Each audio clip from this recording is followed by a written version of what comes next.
Hello, is someone speaking?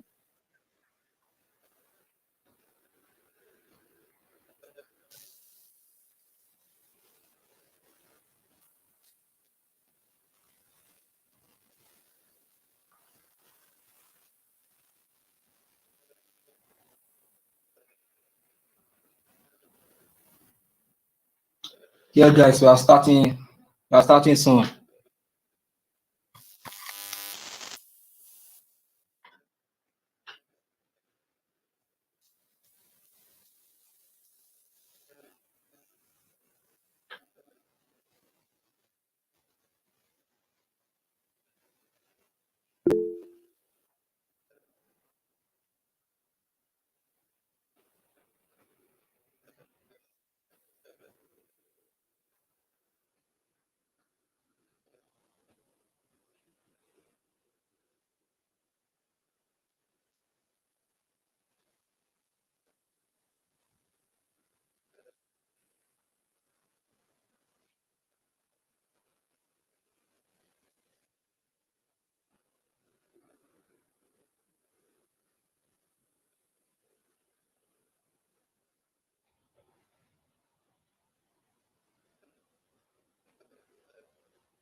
Okay, can you hear me, please? Can you hear me? Yes, we can. Okay. I can.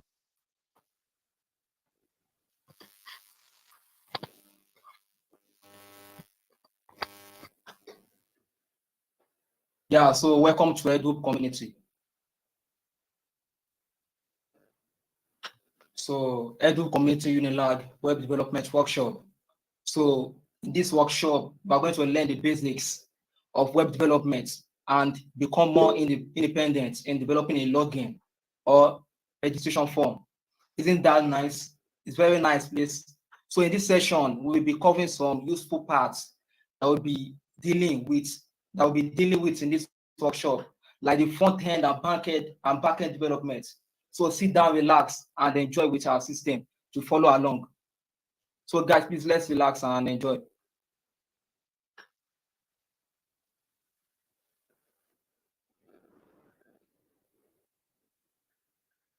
Trying to share my screen, I'm coming.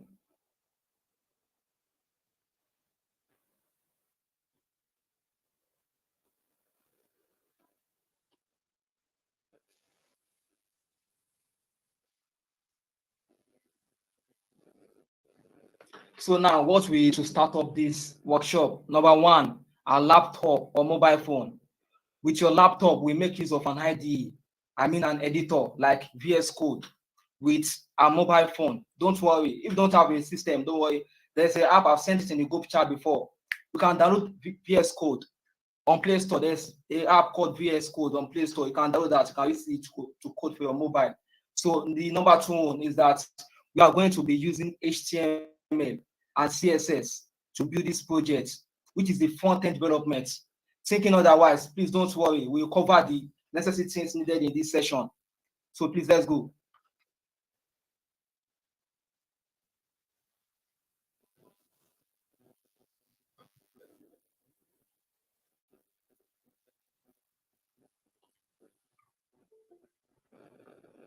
Oh, I need to access many people.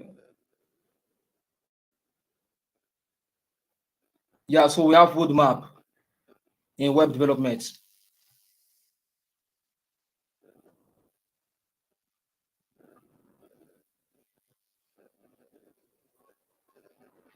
Yeah, so this is a beginner's roadmap to web development.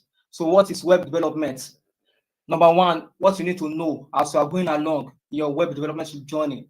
So how a website works. Then you need to know front end and back end. So the third one, you need to know how to use a code editor. So as you follow along with your journey, you need to know the basic front end also, which is HTML, CSS, and JavaScript as a front end. So you need to follow along like that. So the third tools you need to know how to use is your package managers. Like in VS Code, there are some package managers we use to go along with our project, and also how to use the build tools in the VS Code, how to use the tools and the icons and everything, what they mean and everything. And also we need to know how to use version control in our journey in web development, how to use a version control. So the number 4, that is 4A, is additional front end like Sass. Sass is a framework of CSS, and how to create a responsive design, like to make the design responsive for mobile or for laptop, no matter the device weight, it should be responsive in any way. And also JavaScript frameworks. So we should know how to use React as we follow along in our journey in the roadmap of web development. How to use React, Angular, Vue, they are JavaScript frameworks. And also as we go ahead also in our front end, we should know how to use back-end development also, like the server. What does a server mean? How does a server relate with the front end? And also we need to use also like the backend languages also, like C#, PHP. We need to know how to use Python. Node.js is a backend language for the server. And also we need to know how to use database also. Database is a long run in web development. How to use SQL. Either it is rational SQL, rational database, or irrational database. Irrational database like MongoDB rather. So SQL like MySQL, PostgreSQL, my MS SQL, something like that. There are many. Oracle, they are rational database. We need to follow along with our journey like that and know what web development means.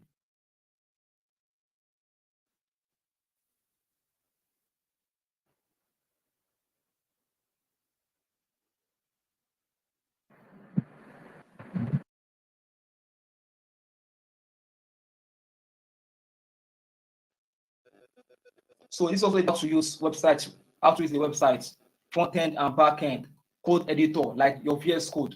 You can even use Visual Studio Community if you are a .NET developer. So the roadmap mentioned that I've mentioned, all of these, to follow along with the roadmap, you need these things that we show on the screen right now.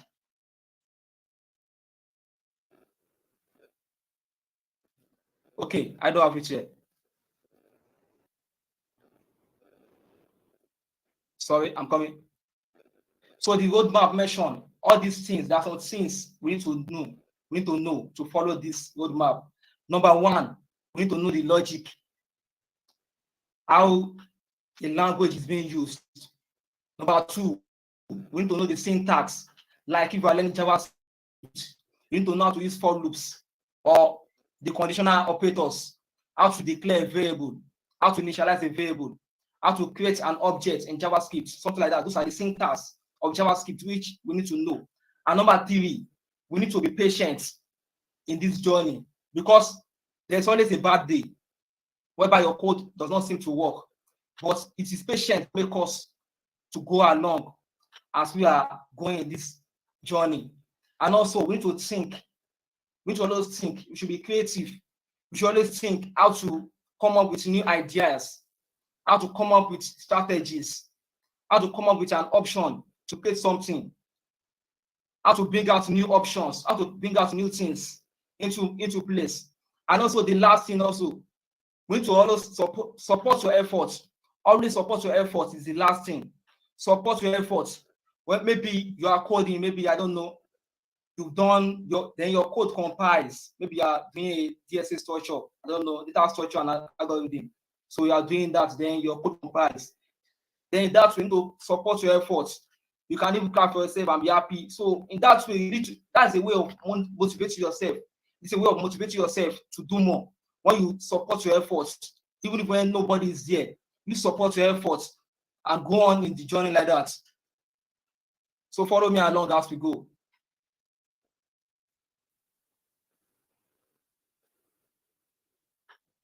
Now with the roadmap mentioned, now what is front end? Actually, in this workshop, we'll be creating a project right now. So I just want to scratch the introduction part of the workshop so that whereby when we go into the project, so we can have something to say, we can know what we're about to do. So in this workshop, I will first start with the front end. My second speaker, Taiwo Boluwatife, is an expert in creating advanced design. So in the next session, it's going to take us in a page. It's going to create a website page. It's a page actually. So it's going to create us a page whereby an advanced page actually, so we can understand how to create it. So it's going to create it for us. It's an expert. Front end. Front end is what the user can use on the screen. What the user can see on the screen. That is front end. As you can see right now, you are looking at your mobile or your laptop on this screen. What you are seeing right now is the front end. Is the front end of this page. So actually, just like the images, button, text, and the screen you are looking right now, this is front end. Everything you can see right now, the Google link you entered that I sent you to this page, to this room, or to this meeting is the front end that you are seeing right now. You don't know what is happening at the server. We will still get there. And I will explain better. I will explain it better to us so we can understand. So front end is what the user can see on the screen, just like the images, button, text, screen you are looking right now. So front end technologies like HTML, CSS, and JavaScript, they are very important in front end. They are very important, you must know as a front end developer. You want to become a front end developer. If you are choosing a career to the front end, then you must know these three things. They are necessary: HTML, CSS, and JavaScript. HTML is the structure of a website. Is the structure, provides the structure of a website. While CSS is used to style the website. While JavaScript brings functionality to the page. Just like we humans, my skeleton is the structure. Just like HTML is the structure. What about my flesh? Is the CSS that styles my body. I have arms, I have ears. This is the CSS of my life. So my HTML is the bone. My skeleton, it gives me shape. That's the same thing HTML does to the website. It gives the website a structure whereby you can bring in your CSS to style it. Maybe you can add color to it. Like now I'm fair, I don't know. I have hair is the CSS of my body. So that is it. Then JavaScript is one that brings in functionality into the page or website. Just like I'm moving my arms right now. That is JavaScript of my body. That is JavaScript because JavaScript provides functionality. It provides functionality to the HTML or CSS to our page actually. It makes the website work, become more functional than just HTML. Just understand that. Like maybe you want to press a button, you want to collect user data, or you want to press a button and change to dark mode, or you want to change to light mode. You need JavaScript for that, to bring in the functionality of changing to dark mode, of changing to light mode. That's JavaScript. And also, let's go further.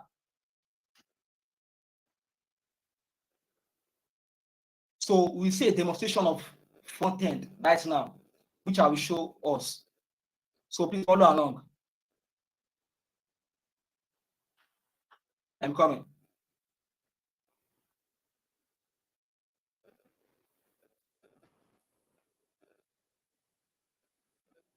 There are many people that want to enter into this group right now. This is how you get to me, please. Someone getting me?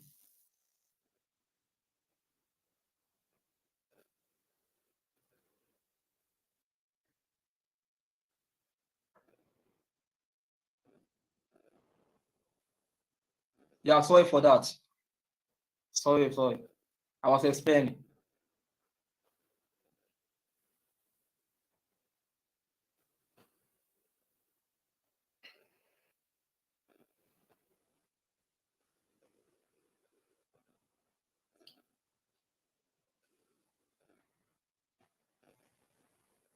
So there's a video demonstration I will show right now that will explain front-end more better to us. Please, if you can hear the audio of the video, please signify, please let me know. If you show right now.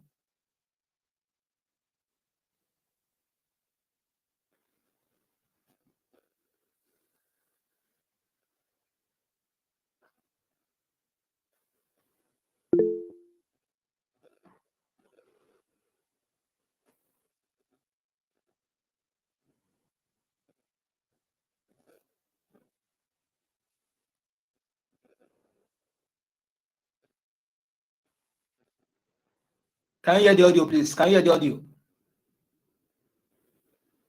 If you can hear the audio, please tell me, please. The audio. Okay, wait, I'm coming.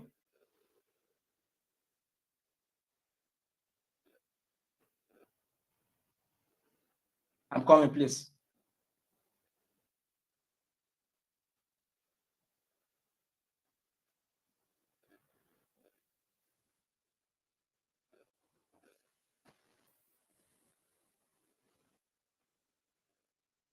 I'm coming.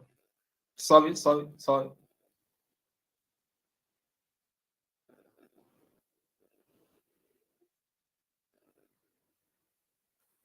Yeah, we have lots of people down to join. Please, sorry about that.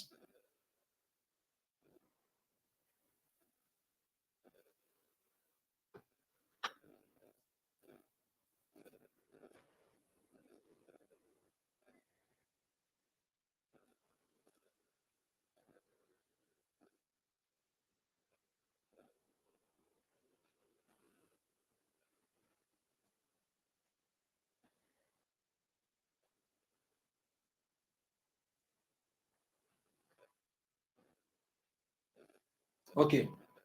You hear it now. Inaugural topic for today is front-end development, and we're going to start the timer. So when we're talking about websites, there's a lot that goes on in creating that site. What we typically call the front end of a website is the user interface, aka the text, buttons, images, and views that you see on the screen to interact with the website or service. So front-end development is the practice of creating those interactable interfaces. The term is mostly used to describe the development of web interfaces, but it can be used to describe the development of mobile and desktop interfaces as well. Think about when you need to withdraw some cash. You don't just go up to a pile of money and just grab whatever you can, because that would break all the rules of banking. The money you get is probably someone else's, and you're probably going to get the wrong amount of money. And that's why we have ATMs.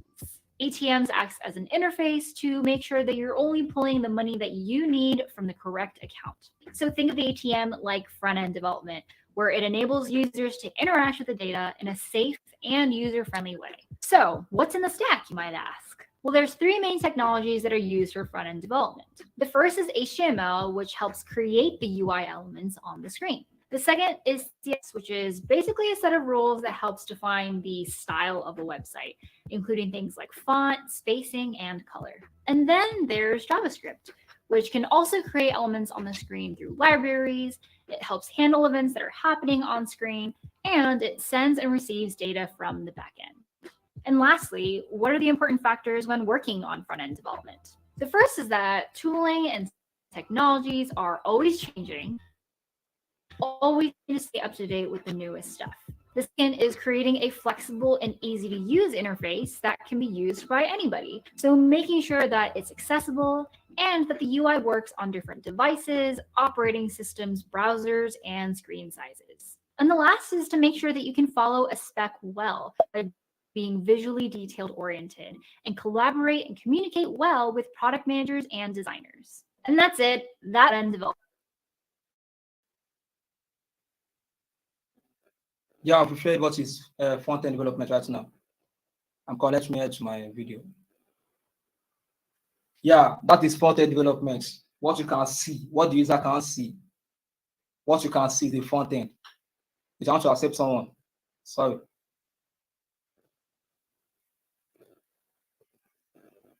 So what you can see on our screen is the front end. Now, what is back end? Back end is the server side of an application which the user cannot see. It's the server side of our application which the user cannot see. What you can't see. Right now, I'm sharing my screen right now. I'm sharing my screen, but I did not know the process that went into place for my screen to show. That is the server side, which I don't know. I can't see it. I could only see that I'm sharing my screen, that I pressed the button.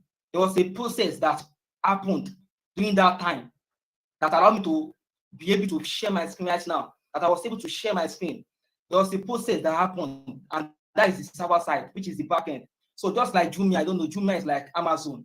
It's like a e-commerce website. I don't know, it's like a e-commerce, yeah, e-commerce. We enter a search box to buy an item, maybe like an Amazon.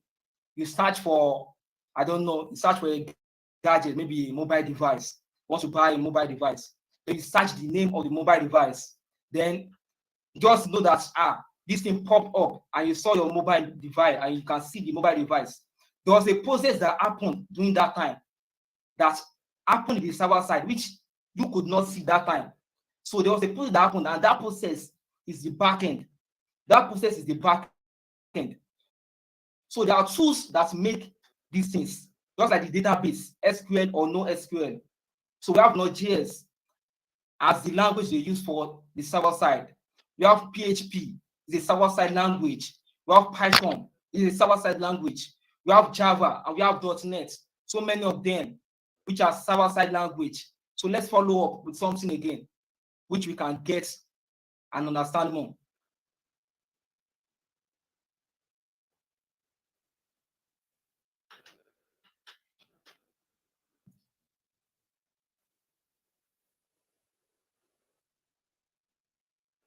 So Facebook has a data. Facebook have a data through the database in their server. So we can't see the data, but it is there. It is the server, which is the database. So that is server, that is backend, but we can't see it. We could only see Facebook on our mobile or on our laptop or a LinkedIn, maybe such as LinkedIn also. We can see the interface, but we don't know the process happening at the backend as making our users maybe that they are getting you other connections for us. Maybe LinkedIn is getting connection to you. You don't know the process that is happening. It's a backend.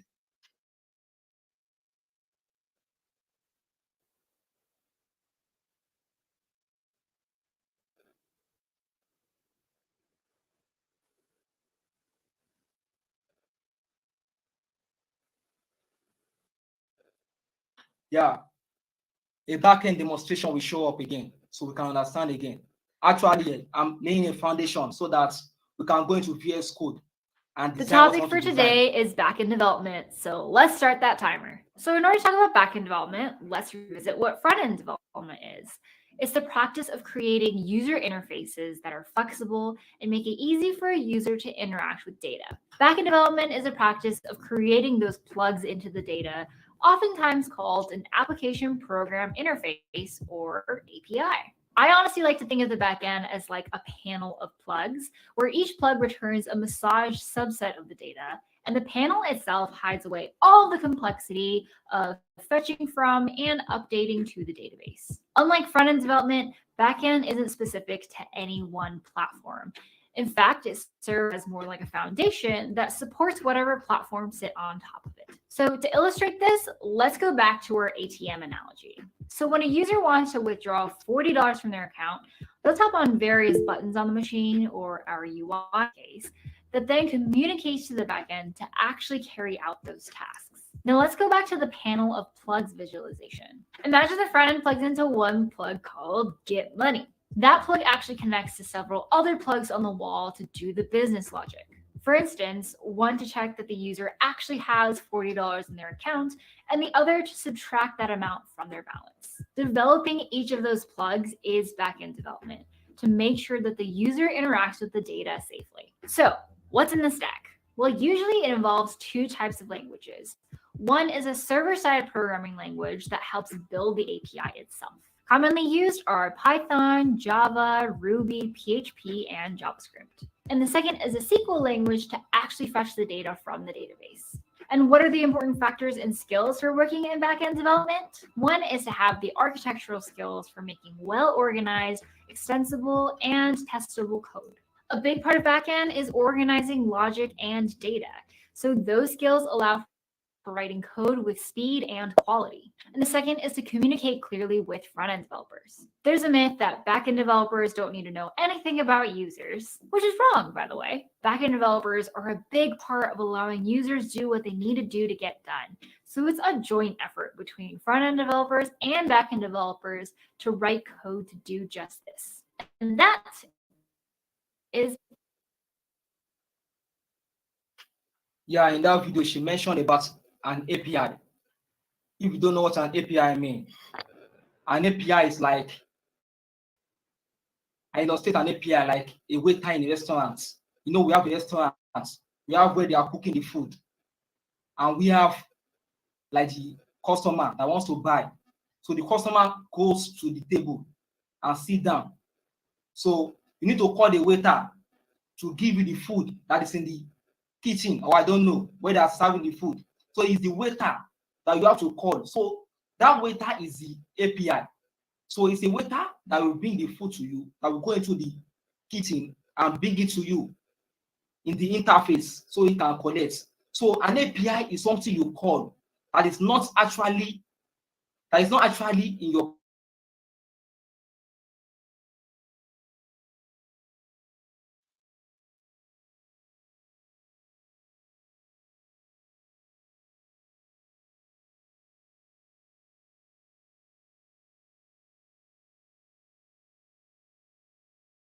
place when the day is bright, when the day is light, when it is sunny. So we need an API for that, because that's where that data is not in my application. So I need to call an API from afar to get me the resources, to get me the data from the server. So that's an API. An API is like a waiter in a restaurant that goes to the kitchen or to where they're serving the food and bring it to your interface to you on the table. That's an API. So in this section, we'll be practicing front-end development, which shall be building a login form like Facebook with HTML and CSS. So please let's follow along.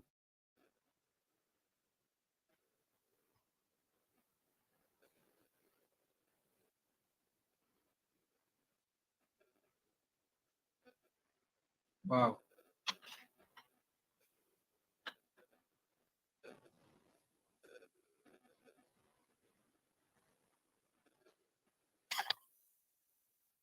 Yeah, let me accept you. Sorry. I need to accept. Yeah, the project is about to show. It's just a login form. So everything I've explained, we put them into action. That's in this workshop. It's just a Facebook login form. So my second speaker in the next session, we bring in an advanced login form so we can create. I'm coming. Let me pause it. Yeah, so this is the design. It's just a Facebook login form, so we can create it right now. Right away, and we follow along how to do it. So right now, I'm practicing front-end development. I want to build. Yeah, sorry. Let me admit some. Yeah, so my second speaker will come in the next session. We bring an advanced login system. So we practice the front end and the back end. So that's in our front, the page will work and it will be functioning. So we'll apply. Okay. Sorry. Someone to enter. Sorry.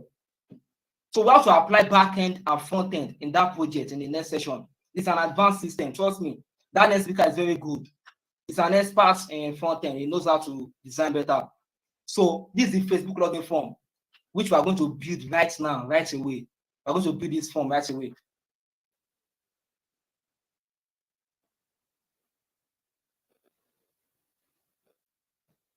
Please, sorry, yeah.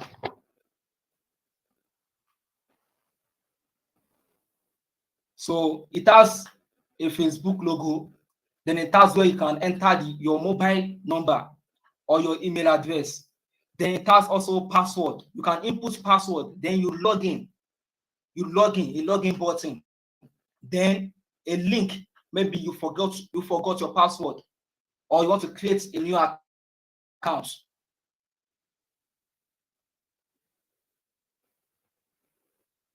So I want to admit, sorry. So maybe you want to create a new account, there's a button for it.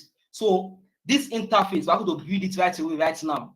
So it has an input for mobile number or email address.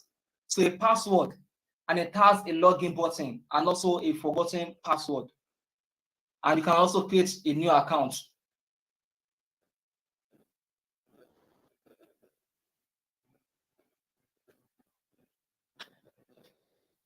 Yeah, so in this project, some basic HTML tags are going to be used.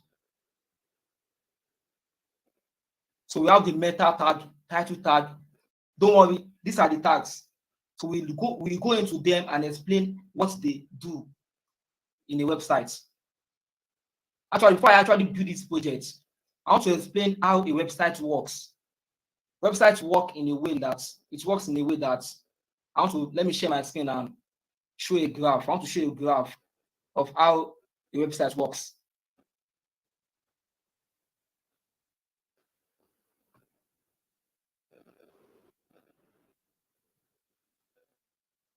Please bear with me, I'm coming. Please bear with me.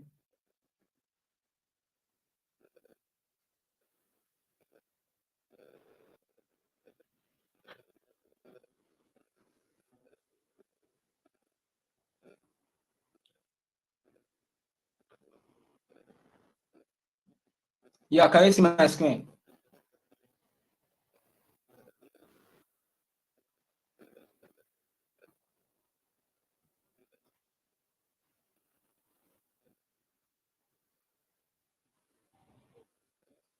Okay, yeah. So a website work. How a website works. Let me go back to my page and scroll.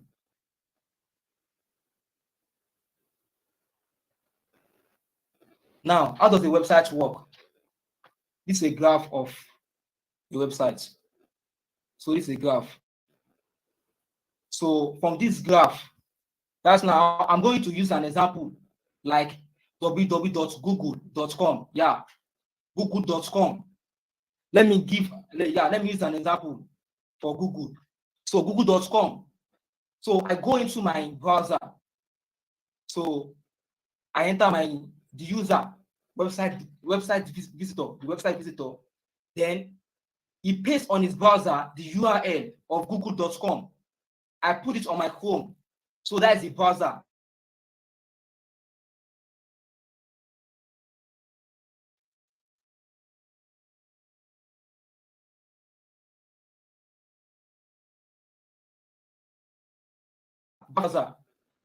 So the browser will go into the URL of the website, that is google.com. The browser will go into the URL of the browser, of the website actually. The browser will go into the URL of the website. You can see an arrow here.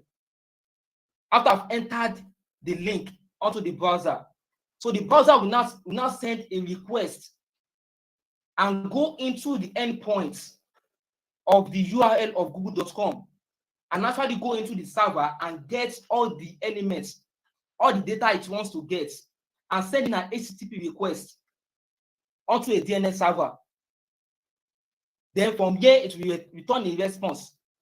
It will return a response from there again and come to the main server, then return into the URL, return to the browser as an HTTP code, like HTML code actually. And it will return to the browser in the form of an HTML code. Then the user can see.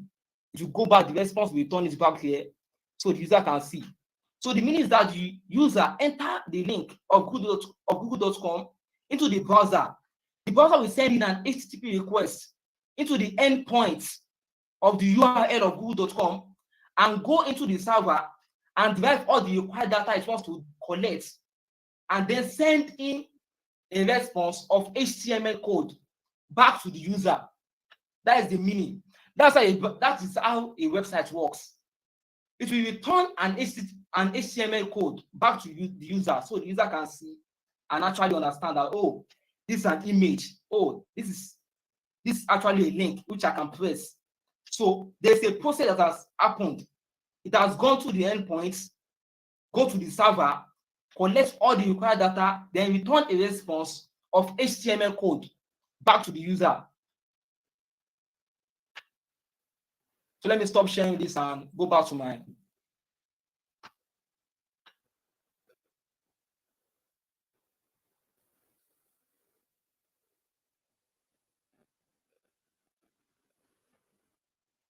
Yeah. Let me share back my tab. Sorry, I just had to explain that so we can understand. So once the browser returns an HTML code, these are the tags that compiles, that makes up an HTML, that makes up a page. These are the tags that make up a page. The meta tag, the title tag, the link tag. We explain that better now. Let me add to the next one. We'll go into the workshop proper now. We'll go into the workshop proper. So let's head to VS Code and let me explain how to use HTML and CSS actually. So let me share a screen of VS Code.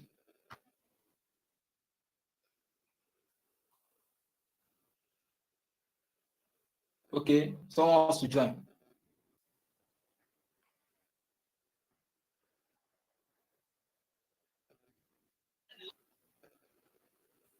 Yeah, I want to share a screen of my VS Code. Okay. Some people are joining, that's why I would have shared the screen. So let me share a window. Let me actually share a window. Oh, no. No.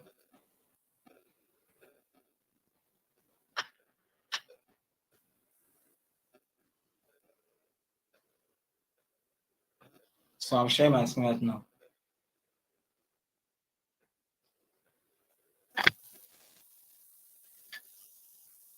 Yeah, so let me head to VS Code. And now this VS Code is an editor which gives us a platform where we can actually do our projects. So to start VS Code now, I want to create an HTML page. So first of all, I will create a folder. That is the first thing. Create a folder. So I have to add here. You can see the tools. These are the tools of VS Code which you can actually use and understand. So to create a folder, I will come here. Open folder.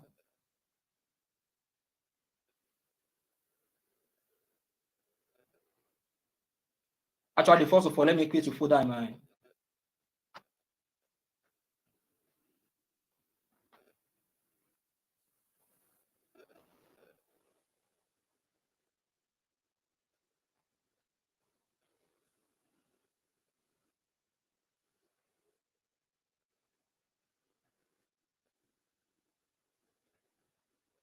I'm coming.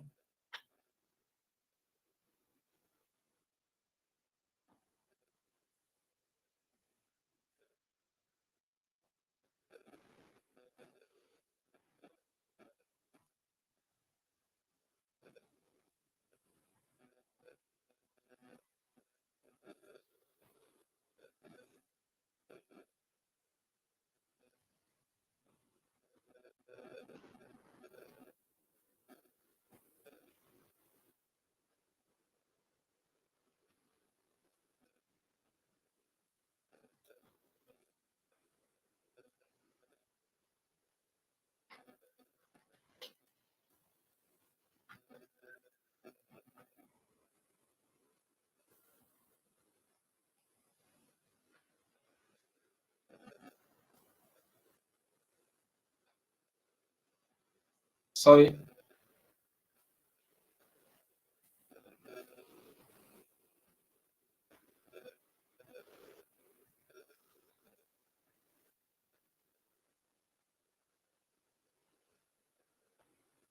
Please bear with me. I'm coming.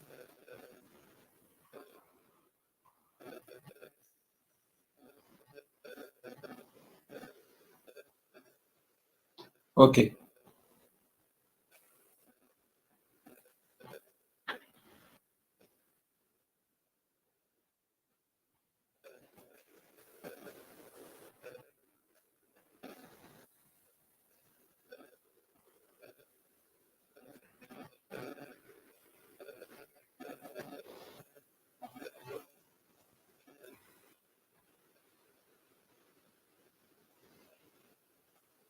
So I want to create a folder. So let me name the folder. I will share my screen right now. Let me name the folder first. I'm going to name the folder workshop.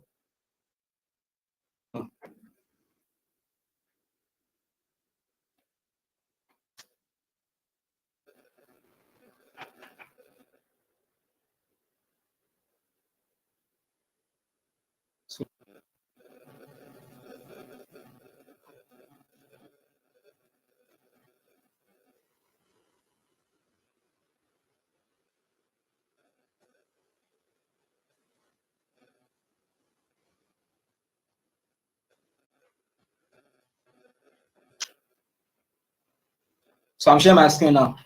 Sorry.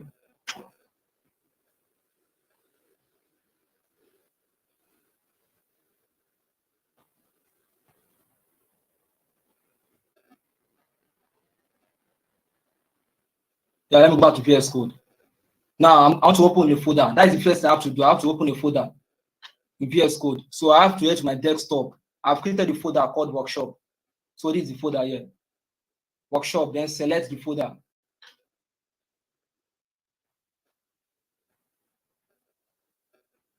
So right now my folder is created. So I want to create an HTML page. So I have to create a file. So let me name it index.html. That is the first thing.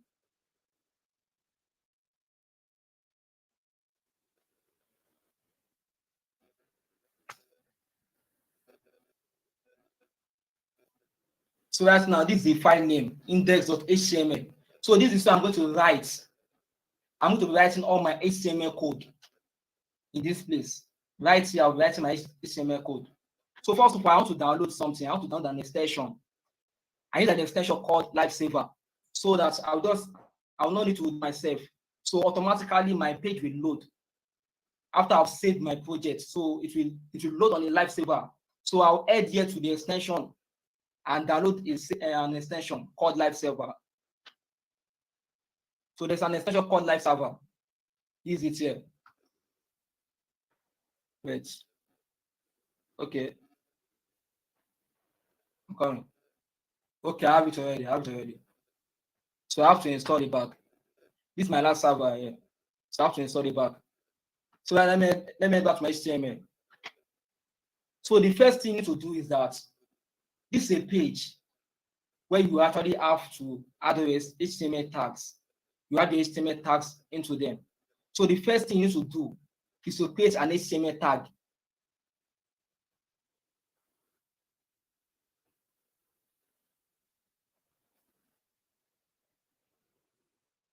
I want to explain one aspect right now.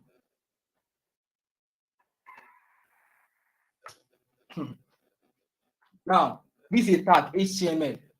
Inside this place, we'll be putting all our elements.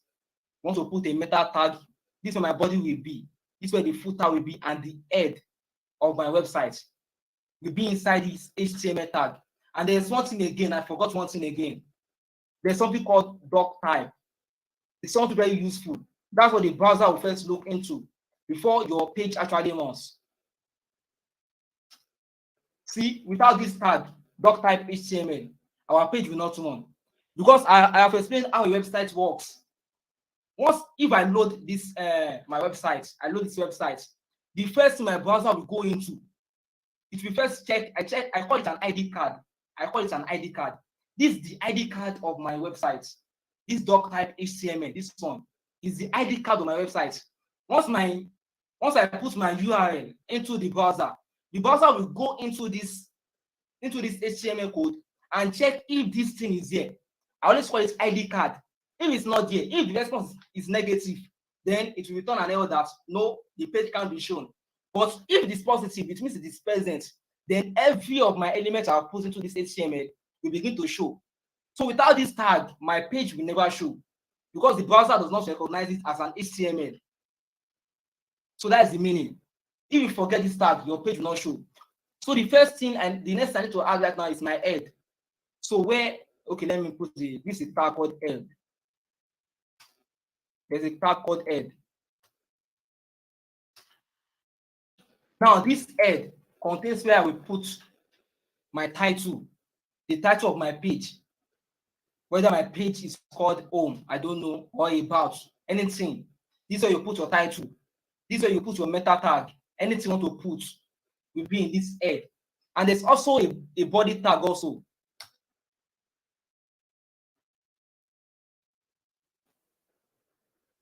Sorry. Now we have a body tag also. So we have the head. See, in an HTML, we have head, body, and we have the footer. So the head contains where you put your title, your meta, anything you want to put in your meta, or you want to put an icon. Once you add CSS to your code, it is in this head you will put it. Once you add an icon, yeah, I've said it before. Once you add a title in this head, but this is where your real page comes inside this body. Your heading, your button, everything inside this body must be inside this body. We also have something called footer. Now the footer tag. Actually, I'm explaining all the tags like that so we can understand. So for beginners, so they can understand how an HTML page is how it works. So we have the footer.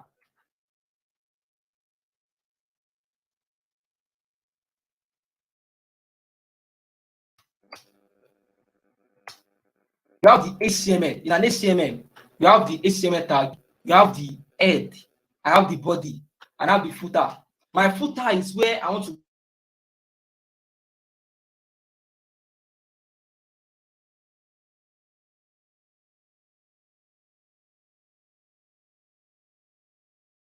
be add a Facebook in your footer. I don't know. Maybe also add your copyright. There are many things that you can add there, but that is not your main.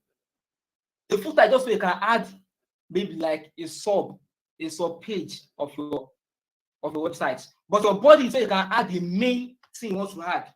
You want to add an article, you want to add a page, a contact form must be in this body. But your footer is where you add your copyright. I don't know. There are other things.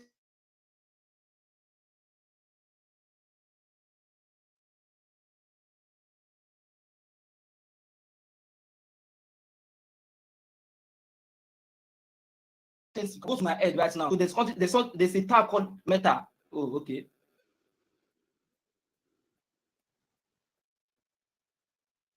First of all, let me add the title before the meta. Let me add the title.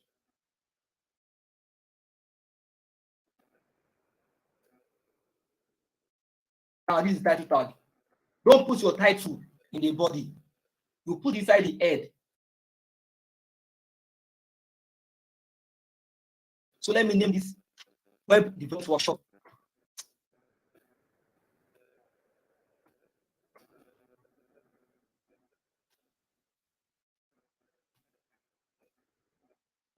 Now I've named the title of my page right now. It's called Web Development Workshop. So I need to add, I will explain some meta tags right now.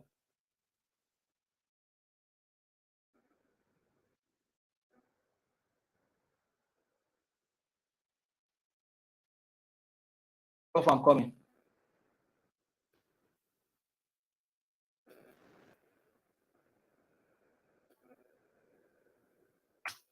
Now it's a shortcut. I input a shortcut.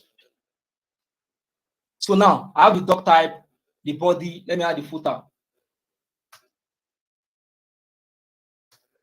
I'll be very fast with it right now. So right now, these are the tags that we have. Now, inside the head, I have my meta. This is the chart set, whereby this makes it usable for us. So that we can use any, like, maybe we want to use a character. There are some entities in HTML.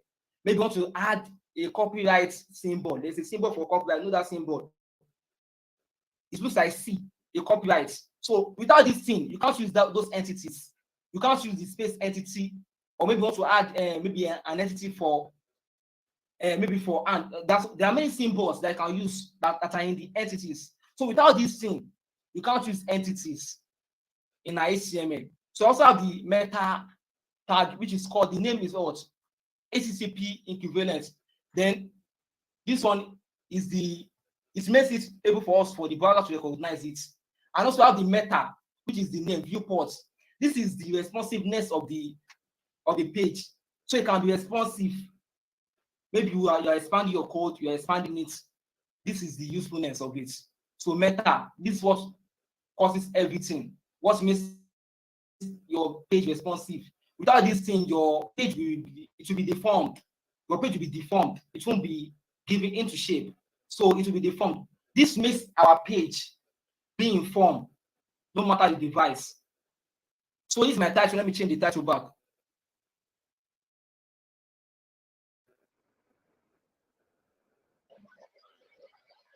So web development workshop.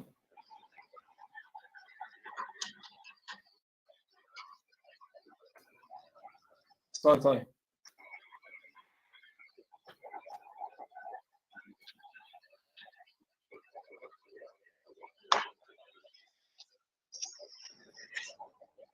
Oh, actually, we are creating a login form. So let me change the title to Facebook login. Facebook login will be the title. Facebook login. Actually, sorry. Facebook login.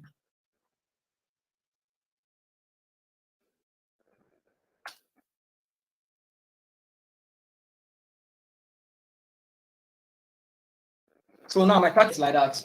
So this is my body tag. There's a tag called H. It has many divisions. We have H1, we have H2. It's an heading whereby I can add heading. Maybe in a page, you want to add an heading. So before the paragraph, or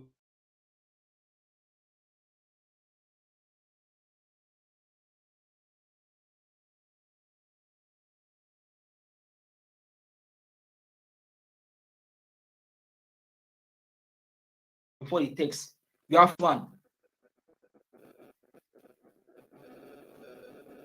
Now this H1, if you take the heading of the website, so that would be, maybe I want to name it like Facebook is the heading. So let me load the page. So let me use live server. Let me live server. Sorry, I've not used it before.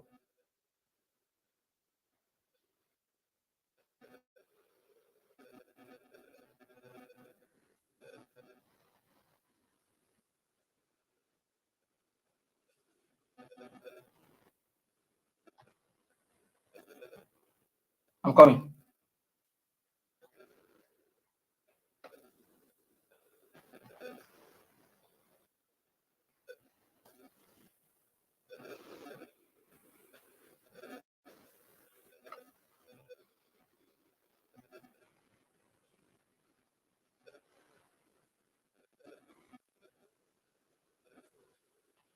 How did you open the live server? The live server. Okay, I will show you.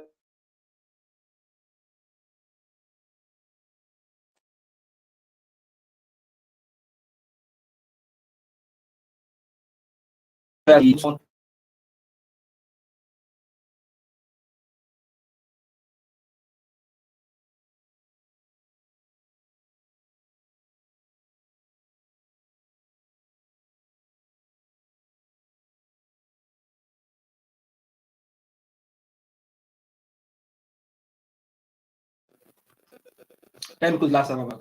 You can to load. It's like you're running your code, so you enter the go live. So right now the Facebook is shown. This is an heading right now. Now this heading has different divisions. We have H1, we have H2, we have up to 6. Let me show you the difference about them right now.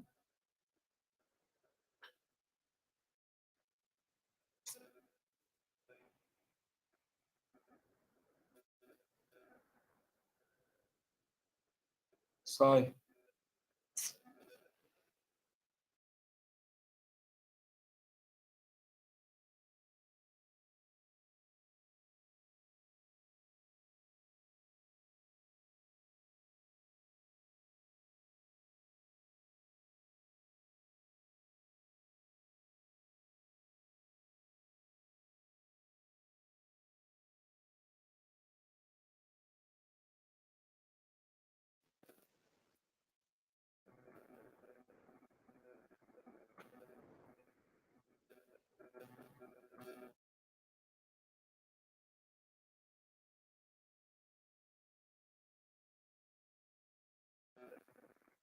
So we can see now this heading, it has H1, it has H2, H3, up to 6. So and they are in different sizes. I will load the website and you can see the difference.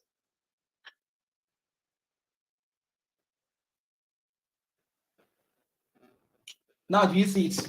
This, I have the H1, I have the H2, this is the H2 here. Then I have the H3, I have the H4, H5. H6 is the smallest. Most of the time you can't use H6. I don't know. Most of it depends on the website you are creating. Depends on the website you are creating. So most of the time, most people use it to H4. Sometimes you may not want to use H5 and H6, but they are useful. It depends on the website you are creating.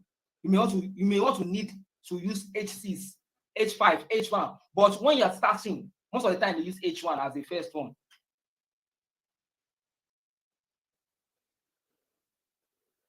So let me cancel. I just want to show you. So I'm actually using H1 here.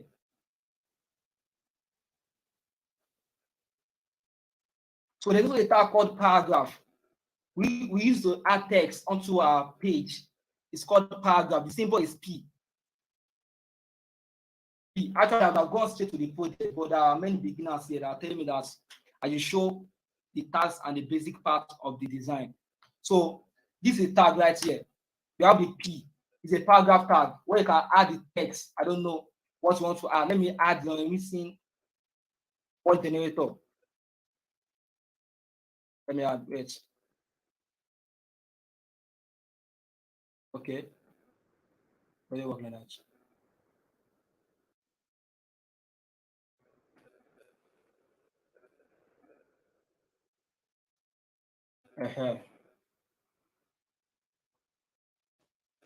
Let me show you. I did something else now. If you know the MC is a word generator. Maybe you don't want to disturb yourself to write. This is an example. I'm giving an instance of how to create a website. So I may not need to be using to disturb myself. I'm typing. So there's a shortcut for the missing word generator. It will generate the word for me. Instead of me writing, okay, I want to show you an example. Writing, I'm going to this place. I'm going to that. I'll just write a shortcut. VS Code support a shortcut for the missing. So let me create the paragraph tag again and show the shortcut. That shortcut is called maybe, okay, Lauren. You want to add 50 words, 30 words, or 20 words. You can add, maybe let me use 20 for this example. I'm going to write Lauren 20. Then to be the word generator for me. See, let me wrap the word. I forgot the shortcut for the wrapping. Okay, or Z. Now, the word is wrapped here. You can see the paragraph here. Facebook paragraph, then the word is generated. You want to add 50 words. Let me add another heading again. This time I will not use H1. There's something called website outline. I don't know. They call it outline. Whereby if your first heading is H1, just now your next heading, don't use H1. You can use H2. It depends. If you are going in how to design websites, you understand all these things, how to use an heading. So the website, so that in SEO, it will be useful for you too also. So in this one, I'll be using H2. I'll be using H2 for this. Let me call it, I don't know. Let me call it login. I don't know. Login. So I'm giving an instance, please, sorry. I'm going to the project now. I'm giving an instance of what I'll be using in the project. So I'll just go directly into it. So let me add another limit of 15 words. So I'm adding a paragraph tag. So I'm adding paragraph tag right now. So I'll use them of 20. started. So let me load my website again. Actually, it should have been saved that we have used directly like that. Now, this is how your website is created. Now, I have my heading one as Facebook, and I have the text which I've added to it. And then the H2, I have my H2, which is taking the login, then the paragraph, and also like that. So we have something called the form tag. I'm telling you the base, so I'll use form in the Facebook login. So I want to show you the form, how to use it. So we have form tag. See, this form is used to collect user input. You want to collect user input, maybe like a contact. You want the user to send a message. You want the user to input their email or password. You want the user to press in a button.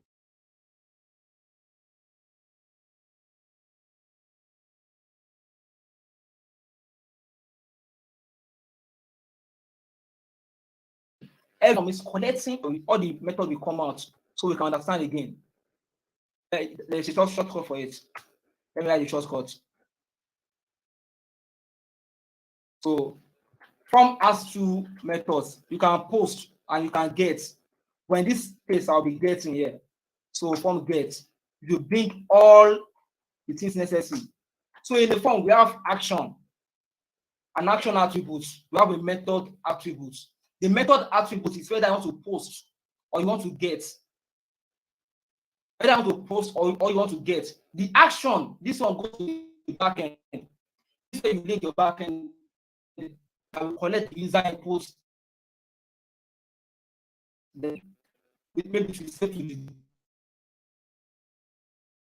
the database or anything what to do. And that's some tags that support to be inside the form, like the input tag. Let me start with label. Label.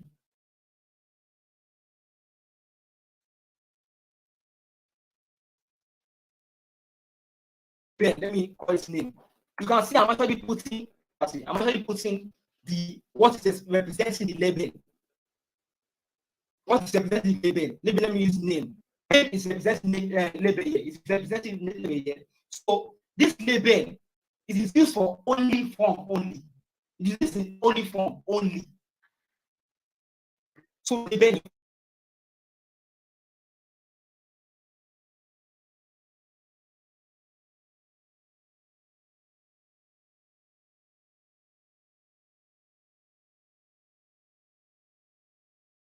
form. It's also a title whether I want to use a button or a check box or a color,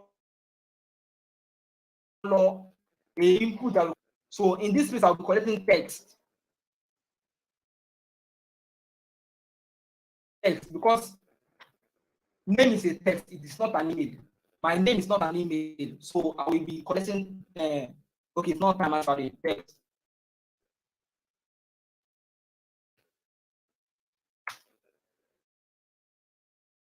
Whereas now, this is text here. So the inputs, let me know if you can understand. Let me show you.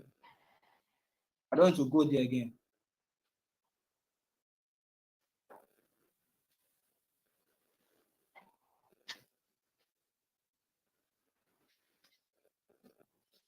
Now to explain something will happen here. Something will happen. They will be in the same line. See something here. I have my name. I have my. This is the label I created, name. So this is the input.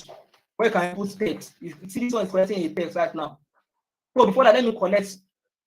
I want to put an heading here also. Let me put an heading so you can understand divisions. I'm going to use something called. Let me use an heading. Let me use HTV. Maybe contact. I don't know. Contact. So I'll be showing something right now. So let me add another label also.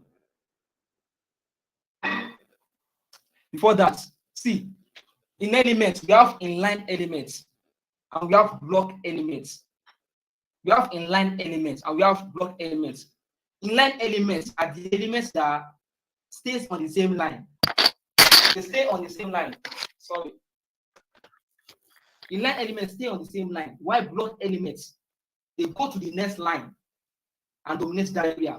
So let me, I want to show you, maybe I'm lying. Let me show you something here. Let me copy this thing.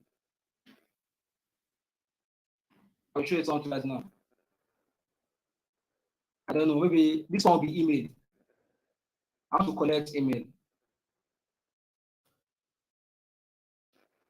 I want to collect email. So let me load the page again.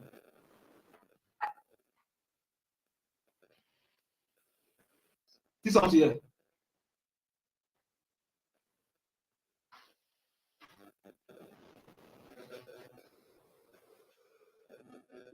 You can see my name and email are actually on the same line. So label and input are inline elements. Label and input, they are inline elements. So paragraph, this paragraph tag, let me come here. This paragraph is a block element. Once you use paragraph and use another paragraph, that another paragraph will not stay on the same line, it will go to another line. But it is not the same for label here. Label and input, you put label, then you put input, it won't go on the same line. They will go on the same line, rather. They will be on the same line, but they won't go to another line. So those are inline elements. Line elements stays on the same line. Why online block elements go to another line? So right now, to make this thing go to another line, I can add a paragraph because paragraph is a block element. So I can put a paragraph here. I will go to another line. So inside this paragraph, I can put my name. I can put the name and input. So let me create another paragraph. Sorry. So I want to show you something.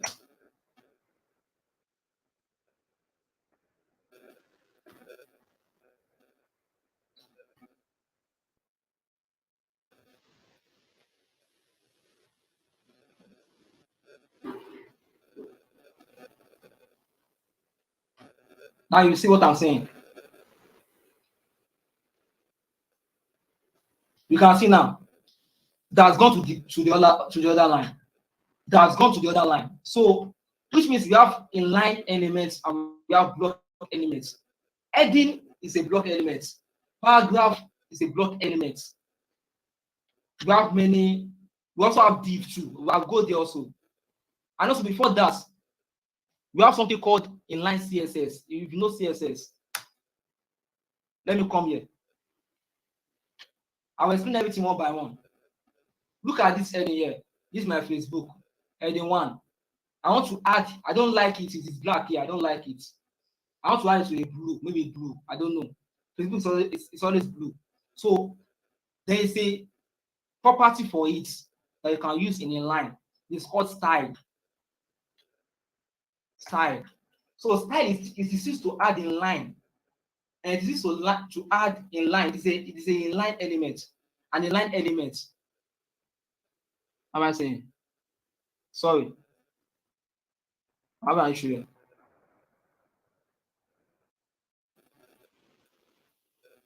So to use inline CSS, we have style.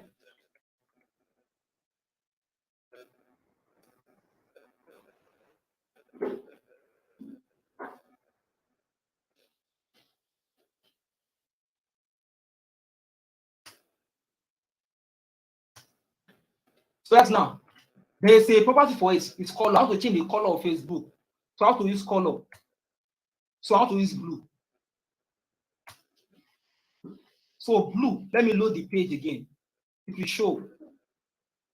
Now back to my, you can see this is live server. I don't need to go to another tab or any other place. Live server will automatically load the page.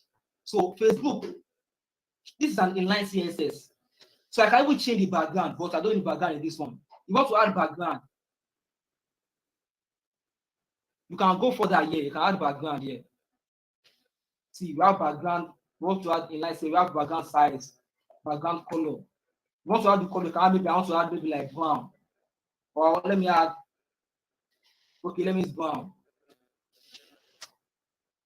brown. So let me load the page again. So you can see the background of Facebook is now brown. So this is Inline CSS. But Inline CSS, there's a limitation in using Inline CSS. Maybe I have 3 pages. I can't be going to this place now. I can't be going to heading and add blue, background, brown, and then come back to this login H2.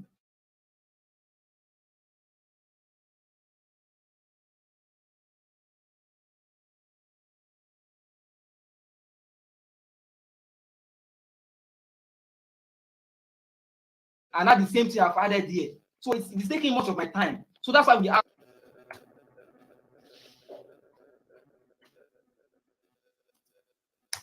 Now, this is called internal CSS. What I did here is called an inline CSS. But putting your own CSS in the head is called external CSS. It's called internal CSS, rather, sorry. This is internal CSS, whereby you put your CSS in the head. So the same thing I added here. That's why one thing comes in again. There's a property called class. Class. Let me remove this style. I'm explaining it one by one because I will need this. I will need them in the login page right now.